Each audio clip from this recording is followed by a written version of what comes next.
Est-ce que vous avez du cloud gaming? Avant de commencer cette petite news. Grosse majorité de non. Ah, c'est coude à coude, hein. Je vais vous laisser le temps de voter un peu plus. Ah, c'est GeForce Now. Ouais, c'est ça. J'oublie toujours le nom de ce truc. Il y a très peu de gens, c'est étonnant, il y a très peu de gens qui ont Stadia. Dans les gens qui n'ont pas Stadia, vous avez essayé Stadia ou pas du tout? Ça m'étonne. Et vous habitez en ville ou en campagne? Genre, est-ce que l'endroit où vous habitez a influé votre décision d'achat particulièrement? Ou est-ce que ça n'a absolument rien à voir et c'est votre usage? Après, Shadow, t'en as parlé. Non, mais Glasma, effectivement, tu fais bien de le dire. J'ai été partenaire Shadow pendant 2 ans, mais pour autant, tu vois, là dans mon chat, il y a plus de gens qui sont abonnés à Nvidia. C'est drôle, hein? Comme quoi, on n'influence pas tant que ça. On n'est pas tant des influenceurs. Vous êtes un petit peu des libres penseurs finalement.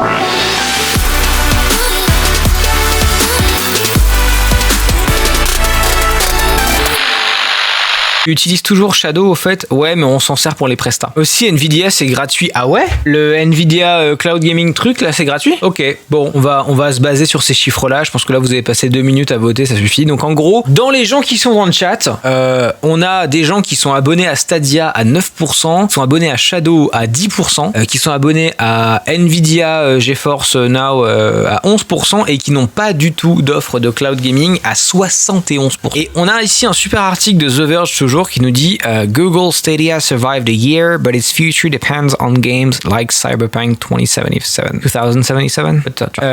Et en gros, ça explique que dans cette période de Noël, Google va se battre contre les nouvelles consoles next-gen. Bataille qui, à mon avis, ils ont perdu d'avance parce qu'ils n'ont pas la hype du nouveau hardware. Donc, pour moi, c'est perdu d'avance. Mais bon, blablabla, ils expliquent un petit peu ce que c'est que le cloud gaming, l'aventure de jouer à un jeu en ligne sur Stadia pour la première fois, tout ça. Mais en gros, ça explique que Google va avoir besoin de gros jeux pour continuer à survivre. Et il pose la question de la survie des services de cloud gaming au travers le fait qu'ils font un abonnement, au travers au fait que les gens parfois veulent juste qu'on leur foute la paix finalement. Hein. Et donc apparemment, Cyberpunk va lancer sur Stadia avec une version gratuite. Oui, c'est ça. Quand tu achètes Cyberpunk sur Stadia, t'auras un kit gratuit avec, je sais pas, une manette, une connerie, j'imagine. Voyons voir. On va regarder l'offre sur le site officiel. Hein. Ils ont tout prévu chez Google. Sélectionnez un autre compte Google. Vous ne pouvez pas vous inscrire à Stadia avec le compte professionnel que vous... J'ai un abonnement à Google Workplace et sur ce compte-là, je peux pas me jouer avec Stadia. Google, ils sont là genre, non, c'est le compte pour le travail. J'ai 45 000 comptes Google, donc je vais utiliser un autre. Alors, Cyberpunk. Alors, quand je clique sur précommander, j'ai pas le prix et ça me met juste créer un compte Stadia et tout. Bon, c'est hyper chiant, on verra plus tard. Mais ouais, en gros, le débat que ça ouvre, c'est quel est le futur du cloud gaming. En gros, si on regarde les positions là, Stadia, c'est extrêmement limité de par le catalogue de jeux qui tournent dessus. Franchement, je suis étonné même que ça tourne encore Stadia. Je pensais qu'ils auraient déjà abandonné. On sait combien d'users il y a sur Stadia.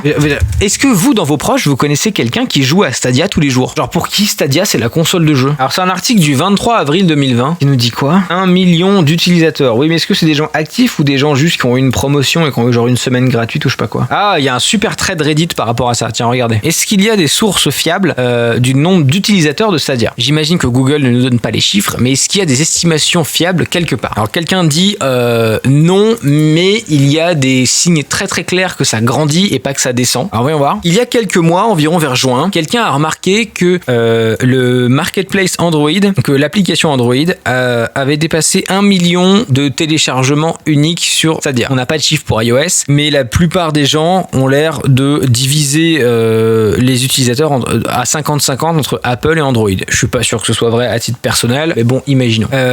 Ça ne nous montre pas les utilisateurs actifs. Par contre, ça nous montre le nombre de gens qui ont une installation actuelle de l'application Stadia sur leur téléphone, même s'ils l'ont juste essayé et laissé l'application installée. Il n'empêche que si on est plus de 1 million sur Android et qu'on a à peu près pareil sur iOS, donc environ 2 millions entre 8 et 10 mois depuis la création de Stadia, c'est à peu près le nombre de gens qui avaient la Xbox originale à la maison à l'époque. Le problème, c'est qu'on ne peut pas juste désinstaller une console. Et ça demandait un investissement financier assez colossal pour la Xbox originale. Alors que là, tout ce que les gens ont à faire, c'est installer ou désinstaller Stadia gratuitement. Donc, trouver les chiffres de la base utilisateur complète est difficile. Des jeux comme Mario Kart, Mortal Kombat 11 et Destiny 2 permettent d'avoir un peu plus de chiffres grâce au mode Ranked, puisqu'il y a à peu près, on peut voir dans le jeu, 20 000 joueurs quotidiens et au minimum 2000. Comparé à d'autres plateformes qui font entre 200 et 400 000. Ouais, c'est pas très. Il fait un peu des... Squalala! Je sors des chiffres de mon chapeau. Ouais, ça nous explique pas grand-chose. En gros, tout ça pour dire que le futur du cloud gaming, là, il est un petit peu remis en question. Shadow, c'est vachement bien, mais le problème de Shadow, c'est qu'il n'y a pas de produit, en fait. C'est-à-dire que ce qui est hyper chiant avec Shadow, c'est que si tu veux un Shadow, là, il faut attendre. Et pour un service en ligne, c'est pas possible. Et c'est dommage. C'est dommage parce que le service est vachement bien. À 13 € par mois, t'as un PC Windows en ligne et tout. Pour moi, c'est vraiment un des meilleurs services de cloud gaming. Mais voilà, regardez, là, je suis sur Shadow. Date de livraison 24 juin. 24 juin. Enfin, imaginez, vous allez sur Netflix et ils font ah bah frérot, reviens dans 1 an et demi. Enfin, quoi? Et vraiment, je le dis, c'est dommage que c'est un bon produit, mais ce n'est pas possible. On arrive en décembre là, plus de 6 mois de livraison pour un service en ligne. Alors je sais, il y a des serveurs, je sais pourquoi et j'imagine qu'il l'explique. Le pourquoi du comment de... Non, il l'explique pas. Il l'explique pas, c'est dommage. Donc moi, c'est ce que je trouve dommage avec Shadow, c'est qu'en fait, depuis le temps que le produit existe, ils peuvent plus se permettre ça et malheureusement, alors j'imagine que c'est pas de leur faute et j'imagine que c'est un service qui est hyper compliqué à administrer. Hein. J'entends bien, c'est pas du tout taper sur Shadow. Hein. C'est juste que c'est pas possible. Vous êtes un service en ligne, les gars, c'est pas possible. Donc dommage. Mais en tout cas, voilà, il y a Shadow qui effectivement pourrait être le cloud killer absolu et qui ne l'est pas parce qu'il n'y a pas de produit.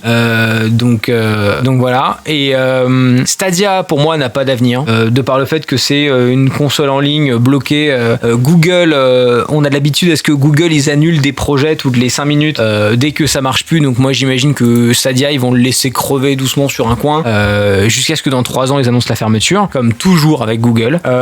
GeForce, c'est quoi l'offre actuelle de GeForce? On va comparer. Hein. Je vous avoue que j'ai pas testé depuis littéralement des années. Alors, qu'est-ce qu'ils nous proposent? 5,49 € par mois, accès prioritaire, durée de session étendue, RTX On. Et c'est quoi en fait? C'est une session Windows? C'est une console? C'est comment est-ce qu'on fait pour avoir accès aux jeux? Je comprends pas du tout d'où viennent les jeux. Ah, c'est ton catalogue Steam, Epic, etc. D'accord. Donc c'est déjà mieux que Stadia. Ok, je comprends. En gros, pour moi, le seul vrai concurrent de Shadow, c'est GeForce Now. Et GeForce Now, à l'heure actuelle, là, tout de suite, maintenant, dans l'instant, ils sont mieux que Shadow parce que tu peux l'acheter.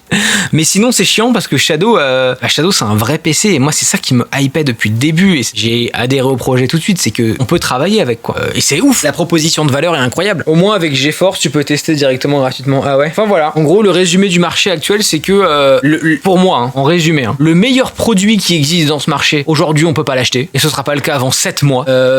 Son next up concurrent, c'est pas mal. Mais est-ce que ça va suffire pour les gens qui veulent faire pas que du gaming? Je suis pas sûr. En fait, moi, je crois qu'au final, le résumé, c'est que je crois plus au cloud computing qu'au cloud gaming. Je pense que les gens, ils font d'autres choses que gamer et c'est ce que ces plateformes ont pas compris, notamment ce que Stadia n'a absolument pas compris. C'est que les gens, ils jouent, mais de plus en plus, les gens, ils créent du contenu. Et les gens qui jouent, ils ont envie de stream, ils ont envie de... Et donc, du coup, le fait d'avoir juste une machine à jouer des jeux, c'est bien, mais les gens ont envie de faire d'autres choses, en fait. Et c'est pour ça que la proposition de Shadow, je la kiffe, parce que c'est un PC entier, quoi. T'as accès à un PC puissant avec un abonnement qui est relativement peu cher. Donc, du coup, Nvidia GeForce, ils sont limités par rapport à Shadow, mais ils ont l'avantage qu'on peut l'acheter maintenant. Stadia, je vois pas l'intérêt. Et je crois que c'est tout, il n'y a pas d'autres concurrents. Hein. Il y a Paperspace et Amazon Workspace qui font la même chose. Ah ouais? C'est quoi Paperspace? Qu'est-ce que c'est que ça? Oula, mais ça a rien à voir. Non, mais c'est pas du tout pour les gens du quotidien, ça. C'est pas juste un PC Windows. Non, c'est un bordel ton truc. Non, rien à voir. Amazon Workspace, tu dis? Solution VDI et bureau virtuel. On va voir, il y a une vidéo de présentation. Écoute, on va la regarder. Hein.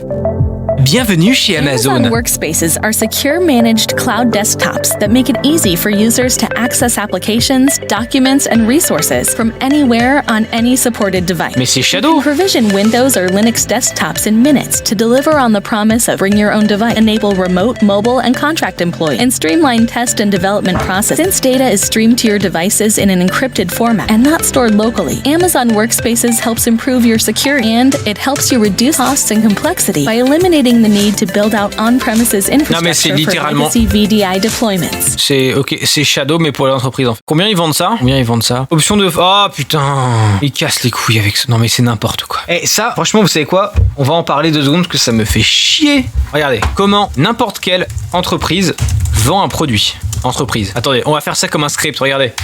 Intérieur jour. Entreprise. Bonjour.